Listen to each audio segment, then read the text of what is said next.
What do you think that difference was from school to sitting down to do sales at Costco? There was real reward at the end of the tunnel. A validation of like, you make a sale, you get paid, you have money, you can buy things. School was like, what's the payoff? I don't know where I'm going with this. I'm going to go to a college to spend more money, drink more, mess around more. You were going to school for 10 years? I've lived like a million lives since then, and you're literally just getting started. They're just now making money at like 30 years old. So you're about to watch a really awesome interview with Colin Shipp. And Colin Shipp is a dynamic young individual. He's already killing it in business. He went through his struggles, and he talks about that a lot in the video, about what he went through and how hard it was to get to where he's at, but now how easy it's become, how much happier he's become, how his whole state of being, and a lot of what I like to talk about is what's creating the success. And I think you're going to learn a lot from it. Now, the ending of the video got cut off, unfortunately. So a little bit at the end and where he talks about what he does and how you can get in contact with him, or if you want to learn more about his business. So I want to just kind of put that here. So go to the website 8fb.co. That's 8frankboy.co.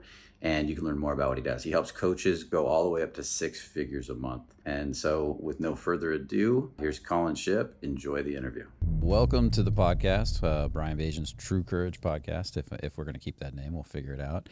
I've got a somewhat new friend. We're just really getting to know each other. We met in Canada a few months back at Eli's big event in Canada. Entre-ski, yeah, that was amazing. I loved it. And this is Colin. And Colin's been through everything we talk about. Like, I love to talk about on here how when you get above the level of courage on David Hawkins' emotional scale, Lester Levinson's scale, that life really begins to take off. That when you learn to live with an open heart from the embodiment perspective and really feel life through the heart, you begin to, life becomes giving. That's one of the things that Lester Levinson used to say, is that at the top of the emotional scale, life becomes so giving, it's ridiculous, and you wonder why it wasn't like that. And Napoleon Hill used to say that. And so I think Colin here is a great example of that.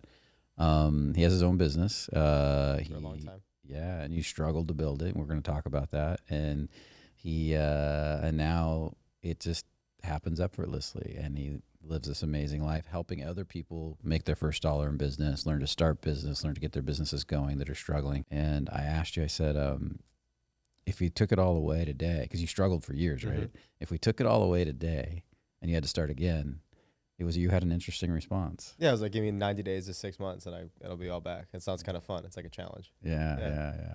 Versus it being a struggle. It's like, well, I've done it. Like, I've been broke before, a lot. I've had money before. Great. I could do the cycle again. Like, that's the journey. Yeah. So in your mind, why was it such a struggle early on in your life, starting out, and then it took so many years, and now it's like you could duplicate it with no marketing list overnight? Like, what makes the difference? It's interesting because it's all like what you believe you can and can't do. Like the simple slogan, like if you think you can and if you think you can't, either way, you're right. Like very simple, like way to look at the world. But it's like, it's pretty true. And I've kind of realized that when I have the most belief in myself, the most confidence, just what I want to create, what I want to do, it feels, like you said, effortless. Like it becomes like, well, it's going to happen. I don't know if it's going to happen tomorrow, next week, next month. But like, if I keep that like view of the world and that mindset, it will eventually come true. And sometimes it comes true in like on a random Tuesday and you're like, oh, I guess this is working. Oh, shit. This is exactly what I wanted to happen. Maybe not on my perfect timeline, maybe not exactly on the right day that I chose it was going to work, or the goal I wrote down on the fucking wall. It's like, it's a little bit, more abstract than that, but that's it. Yeah. That's super interesting. Are you a Neville Goddard guy? I've heard the name, but no. He's always like, there's a really good story with Neville Goddard and his teacher, Abdullah. And Abdullah was this Ethiopian monk during the Great Depression. He was not monk, Ethiopian Jew, I believe, during the Great Depression, but he was black. So I don't know how that worked. He wore a turban all the time. What a story. Yeah. And he was, during the Great Depression, he had all this money. He's super successful. He everything for him worked. And Neville was like broke. Right. And he's walking around and he's like struggling, and he's standing in line at soup kitchens to eat. And so he starts learning from this guy, and this guy, during a period of time when somebody black it should be harder for them during a Great Depression, and yet this guy's just living high on the hog. And so he starts talking to Abdullah and says, I want to go back to Barbados, where I'm from, for Christmas, but I have no money, no way to get there. And then Abdullah looks at him and goes, and it's already done. And he goes, what do you mean it's already done? He goes, it's done. He goes, you sleep every night like you're sleeping in Barbados. You act as if you're in Barbados. You walk the streets and see the palm trees, and you just say to yourself, it's already done. And when your mind starts to think about, oh, but, you throw all that out, and you just go back to, no, it's already done. Yeah, And question, like it's always like you can train your brain to look for solutions or to look for problems. yeah. And it's like either you look for everything as a solution or like you start seeing things. It's like the easiest way to see this is like if you think I have like a blue SUV, and it's like if you start like, oh, I want a red Ferrari, let's say. If you say that and you start saying that, you just start seeing them. They're just kind of like, I don't see them as you see 4 in a week. And you're like, what the hell? And it's like, yeah, because you're training your brain to, I think it's called your reticular activating system or something like that, or I can't think of the name. RAS. RAS, yeah, and it's like you train your brain to see this stuff. It's no difference with what you tell yourself. Right. When you tell yourself these things over and over, whether it's a positive, a negative, what you want, what you don't want, you're going to get it. So do you believe that everybody's got these, I kind of think this way, so I want to see if this massive amount of realities in front of them all the time. Every minute. And they're literally like with their RAS, that's law of attraction in a sense. They're just It's picking. more practical law of attraction. I would say. It's scientific law of Yeah, attraction. yeah. Because if you got infinite number of possibilities in front of you, but you're scanning for just this limited view of poverty, then that's all you're going to see. And if this is the obvious in dating. It's easier to see in dating and relationships and mating than it is in business sometimes, because it's like proximity determines basically everyone that you date. Yeah. Almost inevitably. So it's like, oh, well, how did you end up with the person here? So track it back, and it's like because you knew someone in your city or town and you went to this same bar as them, and that's how you met. Proximity. It's like if you change your proximity, you can change a whole lot of stuff. That's the easiest way to see if like you're literally going to the same places. If you then you're going to meet the same people. If you go to the same places, different places, you'll meet different people. So it's easy to see when you have like a narrow focus, or you're like, oh, I want this type of woman. Then you're like, wait, why do you keep telling yourself that? Like you're gonna, if that's really what you want, that's great. But if you don't focus on that, because you're gonna just end up getting that in your life, and you don't want that. Yeah. So you're a big believer. It sounds like you're a big believer in the environment you're in, the people you're around. You know, who you hang out with is who you're going to be like in 5 years, right? Yeah, it's like if you're the biggest, baddest, richest, fittest person in the room you're with, you're doomed to be stuck. Yeah, big fish, little pond. Yeah, it's like that feels good for like a day. You're like, oh, I'm the king of this friend group. I'm the richest one here. I'm the fittest one here. I'm the most charming one here. And then you get on the real world, you're like, oh, there's like a billion people that are better than me at all these things. Oh, shit. And like getting okay with that is, I think, really important, because then you're like, oh, well, if I want to get better at dating, I need coaching. I need help. I need to understand what's going on. If I want to get fit, I need to get around people that are like insanely fit. Like if I'm already fit, what's the next level? I need to be around those people. If I'm like, hey, I've hit my like little, I have a good lifestyle, money, that's great. But like, what's the next level of that? And you have to be around that, and you have to focus on those, being around those environments, talking to those people. And then it's also like, it's harder to do that all the time, but now it's so easy to just like what you think and what you consume. You can change your entire environment with just like change your feed of what you consume or get rid of it entirely, add different inputs, get different outputs. It's like not that complicated, but we overthink it a lot. We do. This is something I thought about for a long time. I thought about what percentage of people in the world really make over 1 million, 10 million, 100 million. You know, it's the number gets smaller and smaller and smaller, right? And yet people go out and they get an idea and they go ask all their friends who don't even make close to that. They ask all their friends who've never done anything like that. Their family. Yeah, or they're worse. And then they go, yeah, well, they all think it's a bad idea. And I'm like, literally, you should be listening. If it's like 5% of the country or the world, or 3% or 1%, you need to get within those people and only listen to that 1%. You should be listening to the minority, not the majority. But they all do it backwards. It blows my mind. I'm like, why would you listen to anybody that doesn't have some level of success in this area? Yeah, you shouldn't. Yeah, but we trick ourselves. Yeah, it's that's why coaching is so valuable. And we were talking about feedback before. It's like you were mentioning how you had a mentor that would give you like brutal feedback, where it's like people can't take feedback. It's the same. Like if you can't take insight or retrospective or take introspective of what you're consuming, what you're doing, just how you're living, how are you gonna get better? There's no way. Did you have to go through all that when you were coming up? Like, did you have a hero's journey? Did you have to go through all that feedback and the brutal, like, were you trying to be perfect? Yeah, the biggest thing was like it was like a interesting childhood. It was like I'm from Michigan, like the suburbs of Michigan. So Detroit suburbs were like everyone lives, like Detroit City is like pretty rundown, but you get outside the city and it's like really nice suburbs.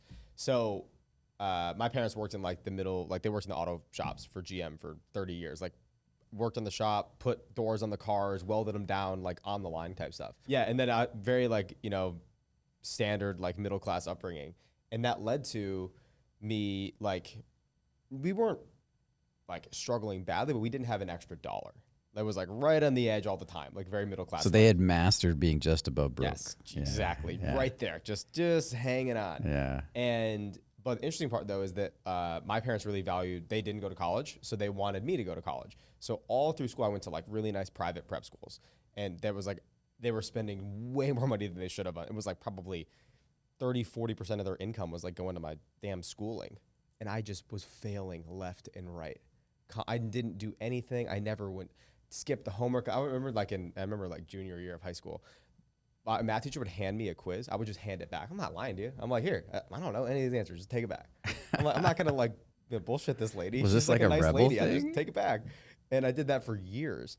But what I did see though was go into this school, I saw kids that were like insanely wealthy, like multiple houses, pools inside the house and outside the house. I'm like, holy shit. I'm like, we don't have this, but it exists. Like, that's proof. It's not like just on TV. It's like, I'm in this person's house drunk in their pool. This is great. And I'm like, okay. It like just banked away in my head for like, there's something here. And it's not school. It's not this. It's not this path that I've been kind of pushed down. And where it really started was the catalyst was when I got out of school, when I graduated, I basically went right into, I got a letter in the mail to sell Cutco kitchen knives. And that was the first thing I ever succeeded at in my entire life. Like within 30 days, I made like 15 grand. I was like, this is life. Like learning sales and referrals and like, I was like, oh, this makes total sense. Oh, I'm not just this like idiot kid in high school that was just like, never read a book, never passed. I mean, I passed because we paid, essentially because like, we were donating money. So I got to go through the line. And, that was the catalyst of like, that was the first step to get out of like what I believed that I was to what I know I could become, was having like a little bit of proof that like, okay, like there's something here. There's like, wait a minute, this is fun. I get this. I understand sales. Now I get business. I could do this for a while. And that was the catalyst. Now it wasn't rainbows and butterflies after that, but like that was the starting of like, okay, I think there's something here. Yeah, yeah. And I keep hearing about Cutco. You talked about it the other day, Cutco. Yeah, it's weird how like it's like a weird full circle kind of thing. I was at an event the other night. Is Cutco part of Vector? It's the same company. Okay. Yeah, Vector's they brand it differently because there's like the product side and then there's like it's like a recruiting marketing kind of business, which is Vector. Okay, and is it MLM or is it? It's not actually. That's what the part, it's like misconception. It gets lumped into that category because it is like a full commissioned like deal, but you only get paid when you actually sell products to customers. Okay. And then so everything you actually have to sell. It's not just like signing people up to sign people up. It's like you actually have to go to customers, awesome. Which makes it more of like a good business training because it's like, cool, you have to get customers, you have to close sales, you have to train your sales team, you have to do all this stuff. But yeah, that was like the starting point of, you know, having from all failure for like 17 years of my life to then not failure. And I was like, I could, like, it's like, that's where like, that was the first thing that felt effortless. You mentioned effortless before. It's like, that was the first thing ever that was just like in flow. I remember to this day sitting in the sales training for 3 days, just totally locked in, taking notes, I was like, I've never done this in my life. I was like, whoa, this just like flowed, felt fun, felt easy. And I was like, I can do this. What do you think that difference was? I kind of see something, and I'm kind of curious if that's what you think it was. What do you think that difference was from school to sitting down to do sales at Cutco? There was real reward at the end of the tunnel. Like there was a validation of like, you make a sale, you get paid, you have money, you can buy things. Like school was like, what's the payoff? I'm like, I don't know where I'm going with this. I'm going to go to a college to spend more money, drink more, mess around more. Like the payoff feels like so far down the road. I have friends to this day, acquaintances that I went to school with, I'm seeing are just now getting jobs. I'm like, you were going to school for 10 years? Yeah. I'm like, I've lived like a million lives since then. And you're literally just getting started. They're just now making money at like 30 years old. I'm like, this is crazy to me. And the amount of debt they got. There are mountains of debt. They have They've never even like had anything nice. They haven't taken any experiences. I'm like, there's no way. Yeah. Like I can't imagine if that with the path I would have gone down. And so there was a payoff that was quick. And I was like, I learned quickly that money's just an accelerant. Like when you make money, you just get more freedom. Like it makes you more of whatever is around you or whatever you are. I believe the amount of money you make is equal to your ability to it's kind of almost your alignment with abundance. 100%. Because you see people that can make more money in a week than I would make in a year. And they're just like, yeah. And they do it with ease over and over again. Right. Different businesses, they change completely different business types, and then they still do it. Right. And their baseline is like, well, we'll be doing like 20 million a year in like 6 months. And you're like, what? And they're like, yeah. What else are we going to do? Like their brains don't even compute otherwise. Yeah. They've trained themselves to go that way. I always think of Donald Trump when he lost all his money, right? And he said there was an interview where he said he was walking down the street with his daughter when she was little, and he's pointing out to some homeless guy on the street and said, "Oh, my net worth is worse than his, right?" He's got more money than me. And then he goes back to being a billionaire. Yeah. And somebody said, "Yeah, do you think a millionaire, even like millionaire to him, would feel broke?" Right. Yeah. It wouldn't even pay for like half, like a day. Yeah. Literally. It's like, it's just a way of how I always look at it as like when you have wins like that, like I had my first big win, so to speak. And when you have the win, you can then go from there of like, well, what's the next win? And if I did, like, your baseline just immediately gets higher when you like have a full circle of like you put in the work or you took a risk or you put yourself out there and you got the payoff, whatever that is. It like trains your body and brain to be like, I like this feeling. I can do it again.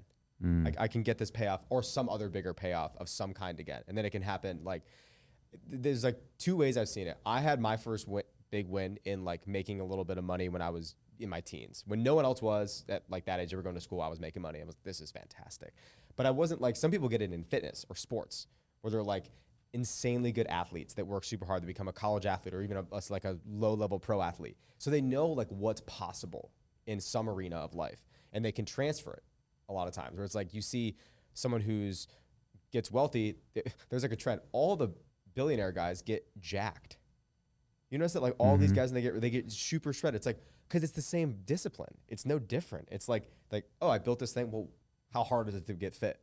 Yeah. They view it that way. Everyone's like, oh, it's hard. You got to stop eating. It's like, right. You ever look at that Gianluca guy?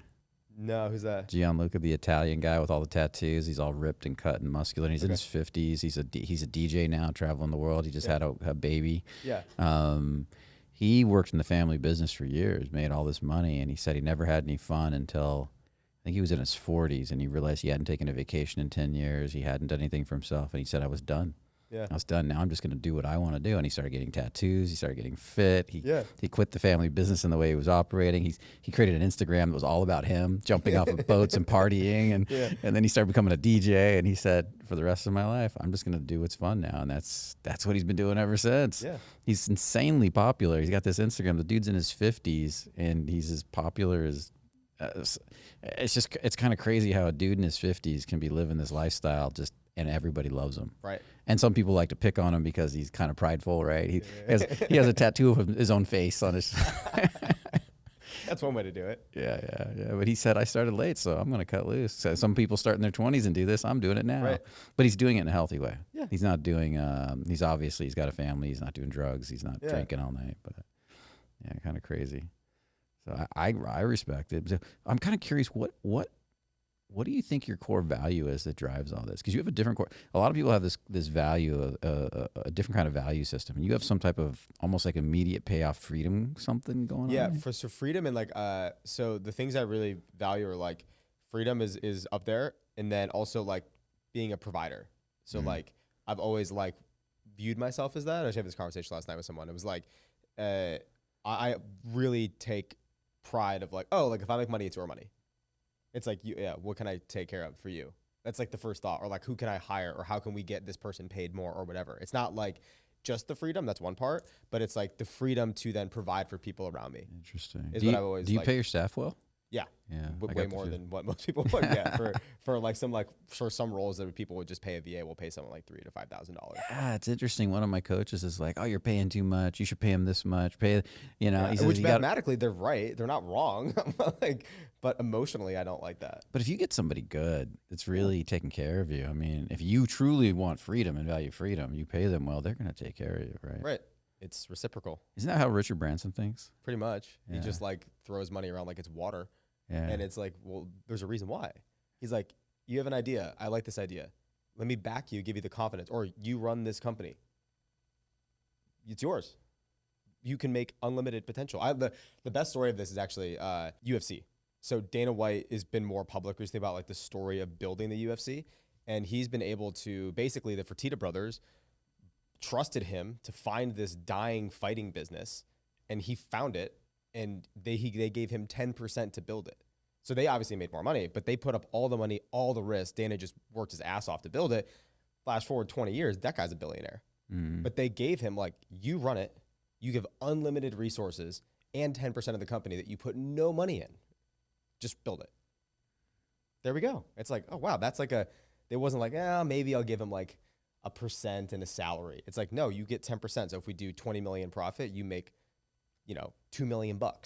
That's Like it's like massive payoff for him. Yeah, did that cost them money? Of course it cost them money. They were bleeding red for 10 years. But look at the payoff now yeah. for everybody. Yeah, it's a fascinating story because he built that whole business on relationships, right? 100%. Yeah.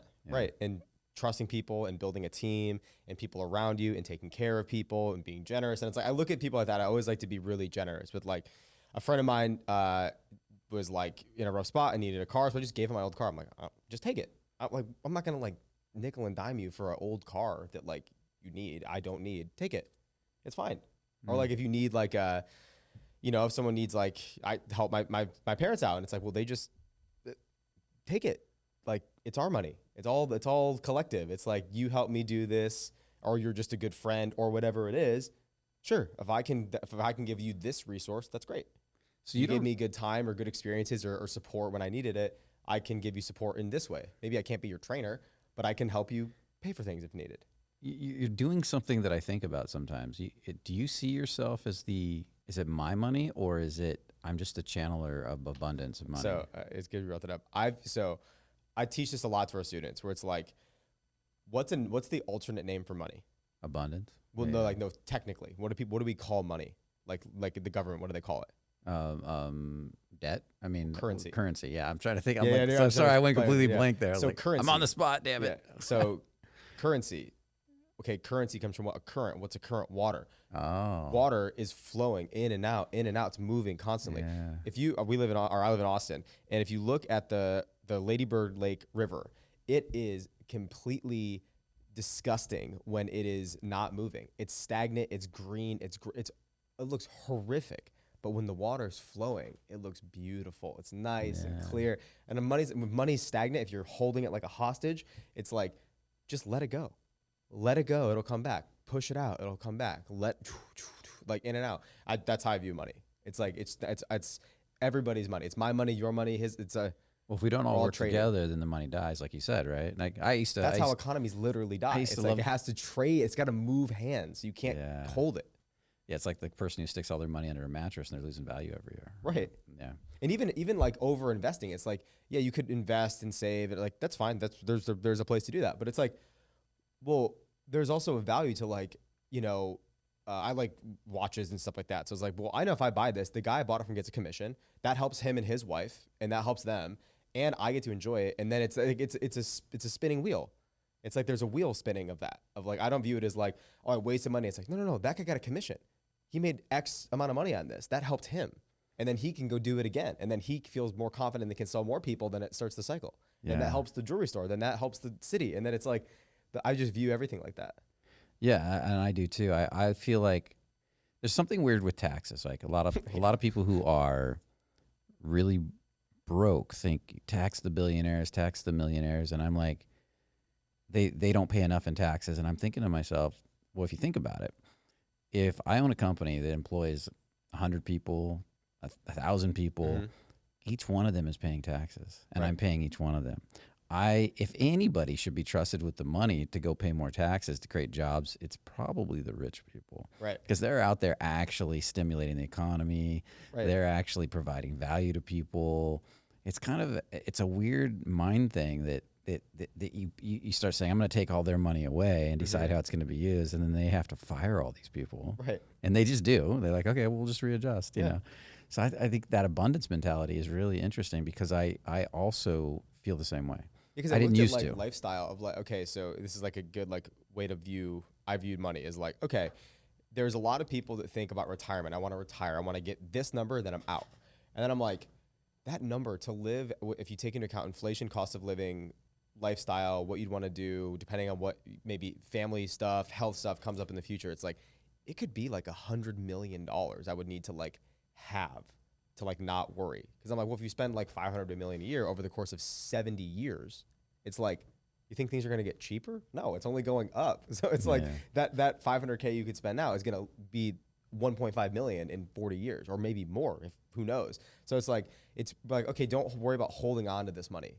Create ways to make money. So you have to do things of service. You have to let the currency flow in and out with your time, your effort, your ideas, your strategies, your generosity. Like it all has to move back and forth for you to like keep making money and not just like sitting on like, yeah, there's time to like make some money and chill for like maybe a year, but like not forever. Do you not ever be stagnant? When you invest money, do you ever find yourself like early investors when they invest? Let's say crypto is the perfect example because it's so volatile. But you put money into a coin or you put money into a stock or into a business and it tanks, it goes down. How do you react to that?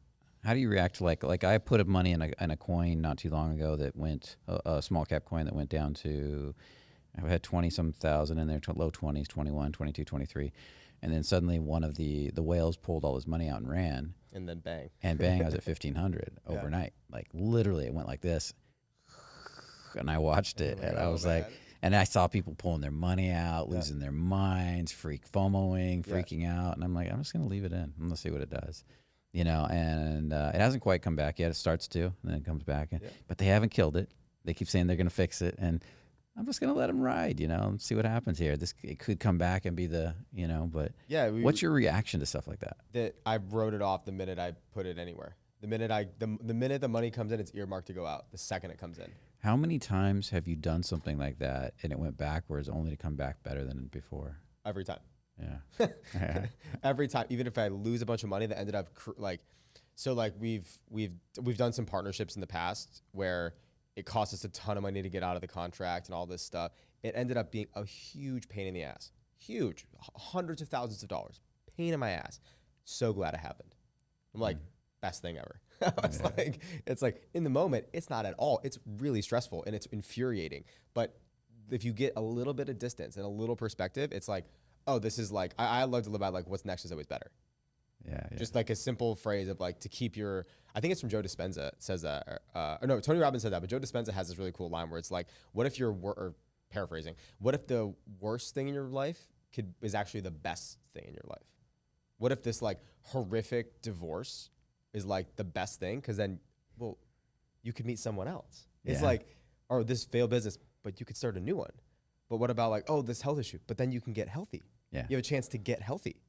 All my crashes have led to more success afterwards. Yep, I think every person is like that. I think hear about the ones that don't. I think not. Yeah, I think it's not every person's like that.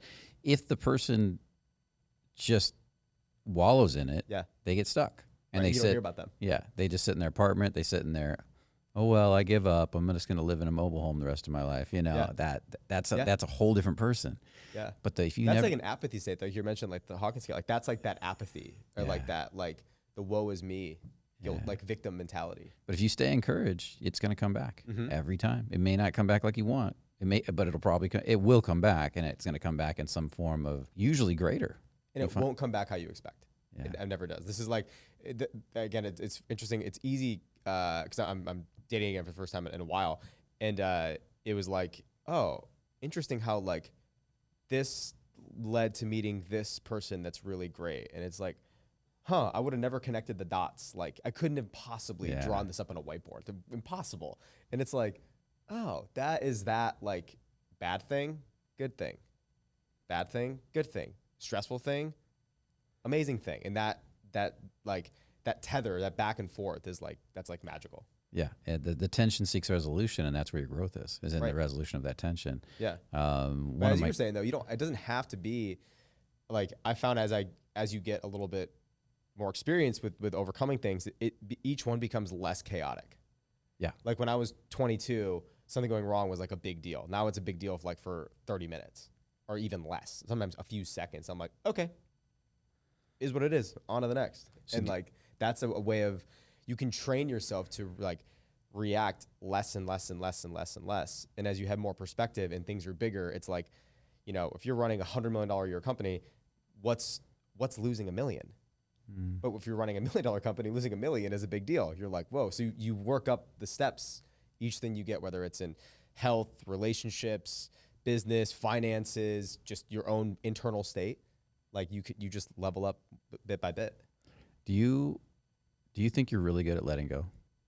Terrible at letting go. You seem like you'd be really good at letting go. I'm good at letting some things go. I'm good at letting go of like things that I've done wrong. I'm really good at letting those go. But things that fail or don't go the way I want, that impact other people, I have a hard time letting go. If it's just me, I'm all good. If it just involves me and my own bunkers, I'm like, that's all good. I'll figure it out. So you lose 50,000, no big deal. I'll make more. Right. Yeah. But if the 50,000 I lost had consequences, if I had to fire someone, or that meant not having family or friends, not having something, that's where it's hard. It's like, that like grinds at me. That's the one. That's the hardest one to work on. The me one is easy. I'm like, take it. I'll figure it out. I don't really care. Yeah, that's interesting. And do you feel? You said earlier you love to give. Mm-hmm. You see yourself as really taking care of people, right? Yep. Where do you think that comes from? That was what my parents were like.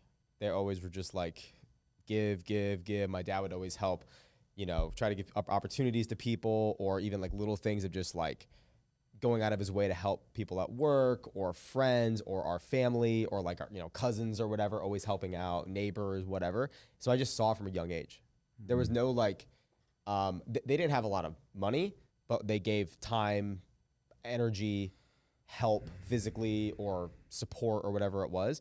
So I saw a lot of that. And there's also times where it's like, even if we had not a lot, they still would either go into debt to give me something that they know would make my life better. So they were always giving even above what they had. Were they unattached to the giving too? Like Completely. Yeah. Yeah. I mean, yes, I didn't view it at the time. I thought like, oh, you're just doing this so I behave better or whatever. That wasn't true. That's what I thought it was at the time as a kid. But no, it was purely like a selfless, just like, I'm just gonna give. Like, interesting. No strings attached.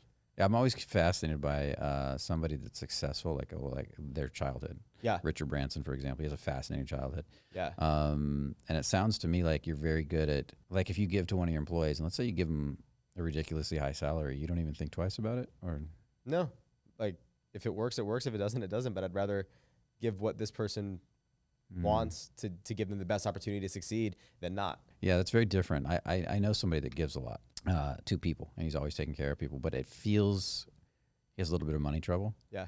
And he's constantly giving, not from his abundance, but from his lack. And it feels like it's a different form of giving. And he does care about these people, but there's a sense of some type of covert contract going on. I literally say like there's something. The best. It's funny. It's hard. It's very weird to say, but it makes a lot of sense. I was at a Tony Robbins event, and it was like a relationship talk or whatever he was doing, and he calls it horse trading. And it's like, oh, and like he explains it like, well, it's this, that. I give this, you give me this. I give you this, you give me that. And like, you got to really analyze, because sometimes you're doing it subconsciously. You're like, oh, if I buy her this gift, she'll do this for me. Even though you're like, oh, I'm just getting her a gift. It's like, are you sure? Like, check yourself. Are you sure you're not giving money so this person in 6 months comes around and does something for you? Are you sure you're giving it? And it's okay if you are. You just have to catch yourself and don't lie to yourself. I'm like, are you giving because you want to give? Or are you giving because you're going to get something? Yeah. It's really hard. Like even given like someone like, hey, I just bought you the beer, this round of beer. Even then you're like, you have to check yourself. It's so small, but it's like you still be like, I'll forget this one. Maybe he'll get the next one. That's what your brain goes there. We all go there, and it's hard to unwire that, but it's important, because I feel like if you can untether yourself, you're like, no, I don't want anything back.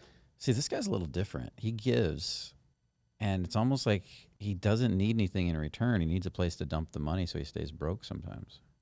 And that's what it feels like. It's like, it's a weird thing that I see him do, because it's almost like these people are not giving, in my opinion, a lot in return. Right. But he's like, oh, but I just like to do it. And then there's a sense of, but you don't have the abundance to even do it with. Right. Like, what are you doing? Like you're giving stuff you don't have. It's a total nice guy thing, you know. And so he's getting something out of it personal, like a sense of feeling like he's powerful or special or something. Right. Yeah. So it's very subtle, this stuff, isn't it? It's always subtle. Yeah. Because usually the most impactful things are like right in plain sight. They're just like right in front of our face, but they're just like just to the side of our view where we can't quite see it. It's like, oh, that little speck of dirt in the glasses. Oh, that's the thing. Do you work with your clients, especially because you love to work? You do something unique. You love to work with the newbies.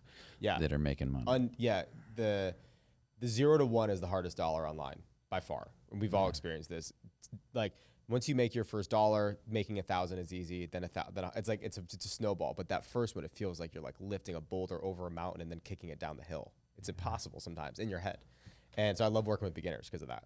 See, and I see so many coaches that qualify to make sure you're making at least $5,000 a month before I'm going to work with you, because they know they're going to be easy to work with. Yep. Right. So you're saying I purposely choose the person that has anxiety issues, apathy issues, stories about money, and you want to dig it. So you're working a lot with their mindset? Yeah, a ton of it's just, a lot of it is like getting their lives in order. It's like, oh, I've got this and this. Okay. You've got 9 things. Let's strip away that. Stop doing that.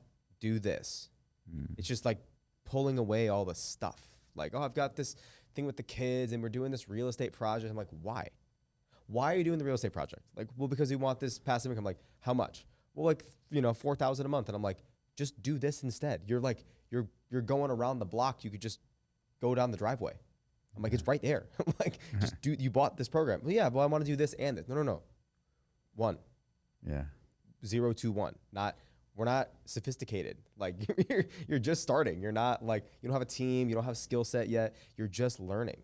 So let's get you to your first one. It's usually just stripping away the layers of it's always personal life. It's never like, it's always like their beliefs about money, their beliefs about themselves, their doubts they have, because our audience most of our customers are older. Like I would say our youngest customer, we have some young ones that come in, but like I'd say 45 to 55 is like our bread and butter sweet spot. So a lot of these people have had a lot of hardship, like emotionally, divorces, unhealthy, overweight, not make the money they want. Life didn't go their way, that kind of like thinking. So a lot of it is just unwiring all the bullshit they've clouded up in their mind over the years. That's fascinating. You're the face of the business, right? No, my partner is. Okay. Is he older? Yeah, he's 37. Okay, because I was like, I'm picturing you as the face of the business in these 45, 50. Well, in the program though, where it is like once you get in our ecosystem, it's all like they see me more than him actually in a lot of ways. Interesting. And it's I've just gotten so used to it, but like I'll be coaching women in their 60s about this stuff on a call. Yeah. And they look up to me. It's like a responsibility now, but it's like it's interesting. At first, it was really weird, and then it just got. Oh, they're here to learn from us. It's like once they get to know you, they stop seeing the age. They just see the talent. They're like. They totally forget. They're like, then I'll say it and they're like, what the hell? Then it jars back in their mind. I'm like, how did he just talk on this for an hour? I'm like, it's like they're thinking age matters, which is the first problem. They're thinking that like that has anything to do with skill level, competency, confidence. It has nothing to do with it. Cause I know 23-year-olds that are 10 times richer than me and way smarter and sharper. And I'm like, dude, I don't know. That is crazy. Oh, yeah, the ridiculous amount. Ridiculous amount of young people that are making money right now. It's off. Because the rules of money are changing completely right now. Yeah. And everybody that's still got that old mindset, you're going to be left behind because you can make money fast these days. Yeah. I always say this to our students: the only way to get rich is fast. Yeah. You can't get rich slow. Like people are like, oh, you got to do that. I'm like, no. The only way to get rich is fast because money is rewarded by speed. Businesses that grow fast, slow growing business is not as common as they once were. Now it's like the ones that grow fast catch viral. And it's like, what's going on here? I want to be a part of this. This is crazy. Like what's going on here? That's why social media accounts grow fast. That's why cities grow fast. Like Austin is exploded in 4 years.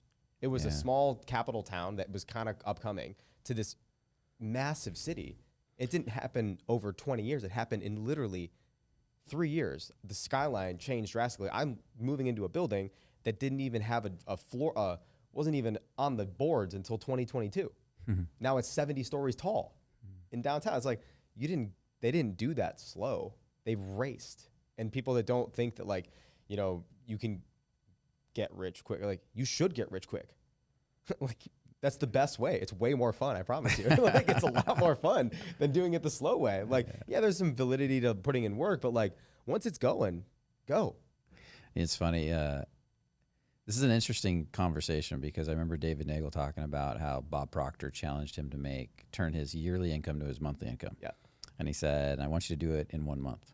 And he said, it took me 3 months to even consider trying. Even to process his sentence, it took me 3 months. Yeah. He said, he goes, at first I thought he was joking. And then I had to sit there. And I remember him telling this story. And when he went for it, he said, I don't think he did it in a month, but he did do it in a few months. And he said, I've never made less sense. Right. But I also looked at it as David, to some degree, was ready, right? He was ready for that big shift in his life. Because do you think there are some people that have so much internal dialogue, self-doubt, worry going on? It's not that they're not capable of doing it. It's that they just won't let themselves. So it's pretty much they get everybody. their own way. Yeah. That's everybody, right? That's everybody, but it's also like, unless you have proof, which is why I like 0 to 1. Because like, once you have some proof that you can do something, it's easier the next time. Like, you got to stack up the proof. Everyone needs to get some proof that they can accomplish X. Like, that's why if you lose weight once, it's a lot easier. Even if you put it all back on plus some, it's fine. You have proof that you can do it. There's this guy, fit. Have you ever seen the fit to fat to fit guy? Yeah. He had that whole picture where he purposely got fat. And it was really hard for him to lose weight. It was like, this was harder than I thought. And he did it. Then he did it again. So he did it twice.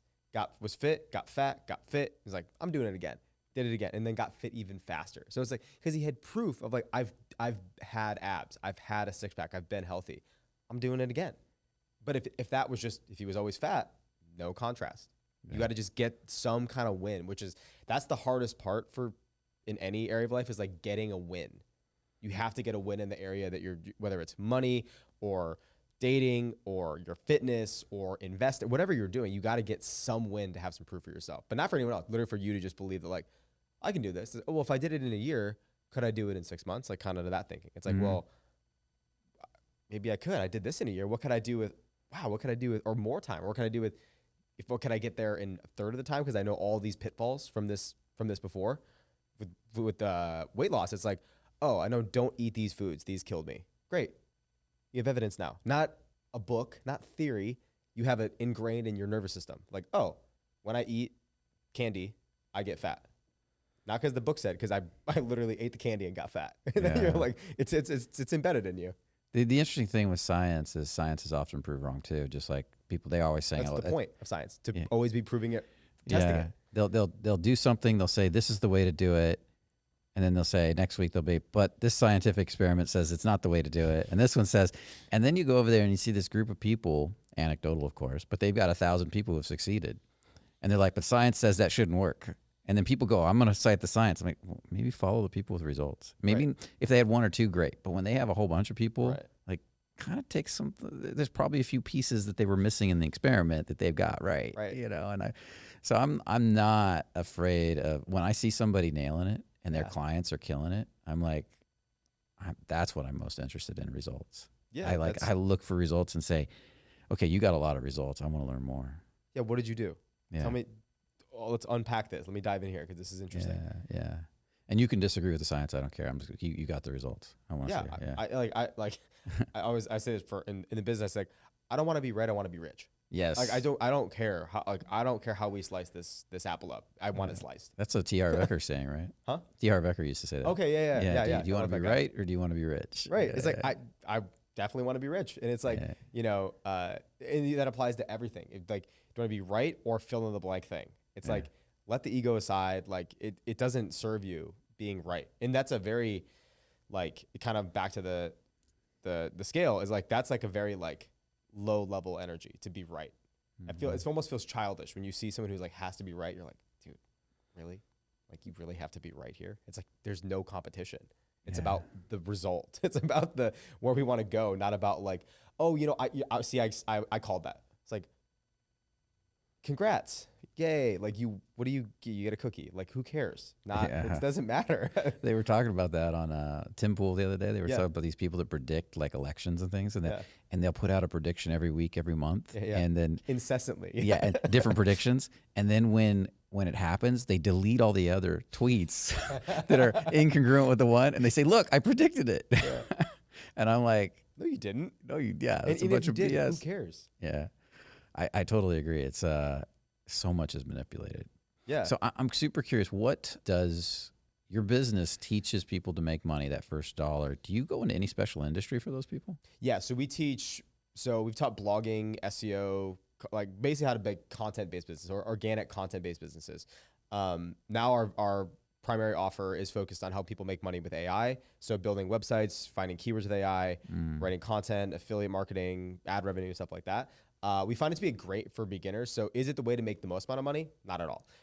What's good about it is it's a really good way for someone who doesn't want to go on camera, doesn't have a ton of time, doesn't want to be an influencer, doesn't want to do courses, doesn't want to do all this stuff. They just want to like get a little toehold on the internet, make a few bucks, and like go from there. It's like a good like starting point. Like a personal brand blog is a great way to just start.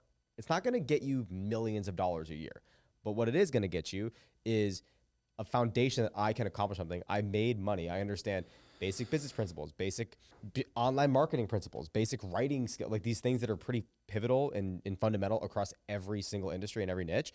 That is what we found for beginners is the best way. And the biggest part is like what we're doing this, 99.9% of people could not do this out of the gate. Like the first business could not be, I'm going to start a podcast about what? I don't have any interests or hobbies or skills or nothing. It's like, right. So it's hard. It's like, you can't start with that. You get into this stuff. And it's like, you don't just become Tim Ferriss. Tim Ferriss is 48 years old. He became Tim Ferriss over 35 years.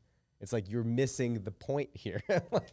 And that is where the personal brand blogging and like personal brand based content businesses is a great starting place. Yeah. That sounds like, I wouldn't even want to do that at this point, but me either. Yeah, that's the thing.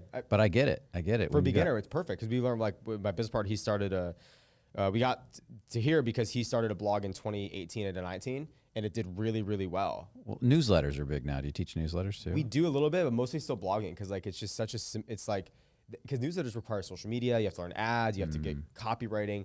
SEO and blogging is very like transactional and simple and can be done in your own time, and it's no deadlines, and it's like very like. We're dipping the toes in the water with the shoes on. We're nice. Like, we're wearing the Crocs in the swimming pool still. Very easy. And that's the starting point of for a lot of people is that. And it's like we've had a lot of students that have gotten into that, made $3,000 to $10,000 in like a month, and they're like, okay, those you almost inevitably put a pin in the blog and move on to like other things, almost inevitably. They're like, oh, this is great, and then they're like. Okay, cool. Now I'm gonna go do like YouTube or talk about this or do an agency or do something different that's like maybe a little bit bigger, could make $50,000, $60,000 a month or more, and they go down those paths. Interesting. But they got in from like, oh, cool, I've got some recurring revenue, I've got some skills, I accomplished some stuff, I've got something to talk about now. Like, oh, I made money with this thing, I can talk about this now. I know about my niche, whether it's like your niche is AI or your niche is gardening or your niche is whatever. You have some skills in your niche now. To then go make content about, maybe a video, maybe a YouTube channel, maybe a course, maybe you help other gardening blogs grow, whatever the case is. Like that's the wins you stack up. Nice. And do you teach? Do you have advanced courses too? Yeah. So we do for that business. We have some high ticket programs that help people just get the same results faster. That's basically just more of the same. But no, I wouldn't say advanced. We try to keep those groups and programs very.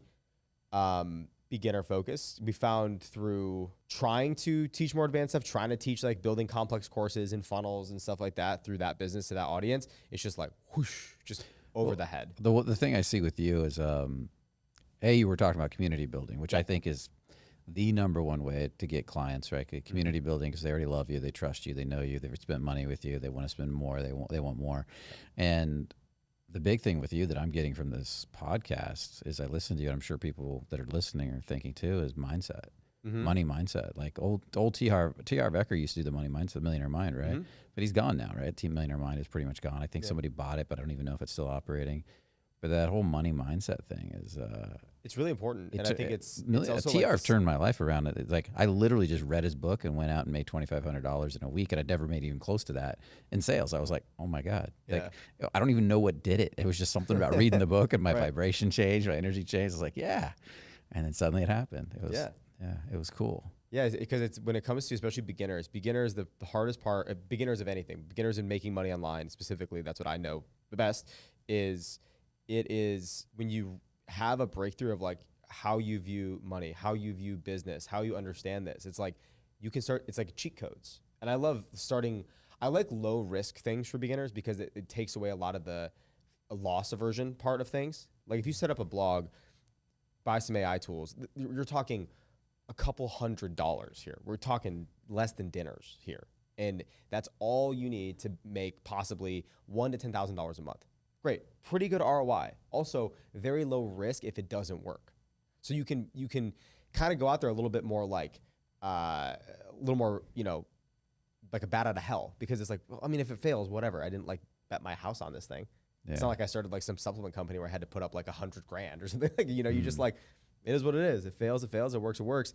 And I think that causes beginners to like, if they get momentum, they're like, oh, I like this. Or even if the little wins, like, oh, I got a keyword rank in Google, or I got some traffic, or like, oh, I got a lead. It's like, great. And it cost you nothing. Cool. So you weren't giving Facebook money. You weren't giving platforms money.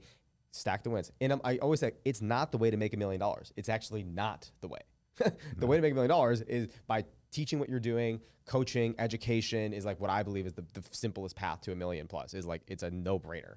E-learning is like, it's a dead obvious answer to that question. And that's what you do. That's what I do. That's what everyone we know does. It's very clear, but it's not the way. It's very difficult to do from zero to that. Mm-hmm. You have to do other things in between to build different muscles and have different levels of risk. And to build that confidence. You just got to stack it. That internal certainty that has to come out. I have a question. We loosely or quickly brought this up earlier. In e-learning, there's a lot of hustlers and a lot of scams. I call them grifters. Grifters. The grifters. There was that. What was that movie with the griff? What was his name? John Cusack, who's a grifter. Running the cons. Yeah. How does somebody not get seduced by somebody's grift online? Because I watch these. They come through my Instagram feed all the time. Like you can just see these, and you can tell the difference. But what do you see? So the biggest thing is I tend to look at the world a little like more positive. So what I mean by that is my personal experience is I've had very few people I've met who are actual scammers. Now there are some, they do exist for sure.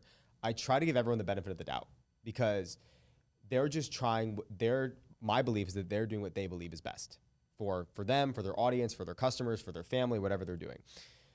Now, there are varying degrees to that. There are people that definitely probably skirt the line too far, but I've also met people in like, the reason why I'm framing it this way, I've seen ads that I thought were the scammiest ads of all time. And I met this person in person. I'm like, oh, they're a great guy. Mm-hmm. There's nothing wrong with this guy at all. It's just marketing. Totally genuine, very generous. His team loves him. Like wife, like everything checks out. But online, he looks like a villain. And I'm like, huh, okay. Let me like not quick to judge the front facing stuff. Like get behind the scenes a little bit and you'll see a little bit more. To the flip side of that coin, there's also genuine scammers and grifters. They're like, you'll see their ads and you're like, yo, this feels sketchy. And then you find out it's sketchy. They're getting sued by the FTC. And you're like, it is sketchy. You were right. And I think the discernment is key. Discernment happens of like knowing, believe everyone has the benefit of the doubt, like trust, but verify. Like trust, like, okay, I think this guy could help me. This content can help me. And worst case, unless you're giving them your life savings, worst case scenario, you learned who not to buy from. You bought their program for, $50 to $5,000. If it didn't make you broke, if it didn't cause any pain, you learned who not to buy from. And maybe you even did learn some things, actually. The funny part is like a lot of the grifters, you can still they're building a fake business. So they must be really good at marketing because the business isn't even real. So they must take some marketing tips at least from that. Because it's like they're selling you outdated old products that don't work, or they're like reselling shit. Yeah, I totally see that. And they are. They're sometimes, I used to say some of the best dating Some of the best dating coaches were terrible marketers, and some of the best marketers were the worst dating coaches. 100%. That's a great industry to point that out as. Like some of the, because it's like such a unique personality to be good at dating and teaching it and stuff like that. But then they're just like copywriting. Yeah. And some of the guys that were Metrics. best at going on the street and meeting girls were the worst at teaching it too. Right. Like I had a friend, he was phenomenal. My God, he lived in a van. He was terrible with women, terrible with money. Like he's great with women, terrible with money. And terrible with almost everything minus women. Yeah. Hadn't paid his taxes in years. He lived in a van. He had no, he didn't like teaching, but that's all he knew how to do. So he'd occasionally, teach a dating workshop, but he's like, I don't teach these guys. I'm just going to go demonstrate. They can just watch me pick up chicks. That's all they want. They just want to see a guy do it. Yeah. And he'd go over there and he'd spend the whole time flirting with girls. And the guys are like, guys watching in the background. yeah, that's all it was. Around. That's all it ever was. And he'd never really want to explain it. And he'd be like, yeah, dude, wasn't that cool? You're like, yeah. Like, okay, I guess that's it. And I was like, okay, there you go. It's interesting in the e-learning space. Like, there's two types of people. There's like practitioners, and then there's like teachers. And I always view I view myself more as like in the middle, like definitely a practitioner, but like more of I like teaching and strategizing more than I like doing. Like, I don't want to go start a bunch of like random e-com stores to prove it's possible. Like, I don't have fun doing that. I like teaching and creating, and I view myself as like a strategist. Like, that's kind of how I view myself in my head. Like, I just love ideas and strategies and thinking through and walking and talking and like connecting the dots and like figuring out this puzzle piece in my head. Not like, let's get on the computer, let's block out 6 hours and we're going to type it. And like, I'm like, I don't want to do any of that shit. I just want to like, I was having a conversation with a friend. I was at the bar doing this. I went to Vegas and did this, and there's the idea. Mm-hmm. Here's the strategy. Here's the big idea. Let's do that. That's how I like operate my entire life in that. So that doesn't lend me to like being good at e-com by the computer, typing. Yeah. So I'm better off just teaching, talking. Like, I've never read a script in my life. I do every single video, sales video, presentation video, any kind of piece of content, just like through stream of consciousness. Yeah, I never even think about writing. I can't spell half the shit I've said today. I just don't I don't write anything. Like, I just voice note stuff, lots of phone calls, and it's like that's how it gets out. Yeah, I hate scripting videos. Right. Do you know Jason Ox? Yeah. He loves to script everything, right? Yes. He's like, dude, you got to script. We have this argument all the time. He's like, we share a house together. That's you. That's right. I've been there. Okay. I've been there. And he's like, you do the teleprompter my way, you're gonna love it. And I'm like, Jason, I don't like teleprompters. And he's like, no, trust me, we got to sit with my teleprompter. And I'm like, we're going back and forth with this. Yeah, he calls me. He calls me just like a unique animal. Like, you do.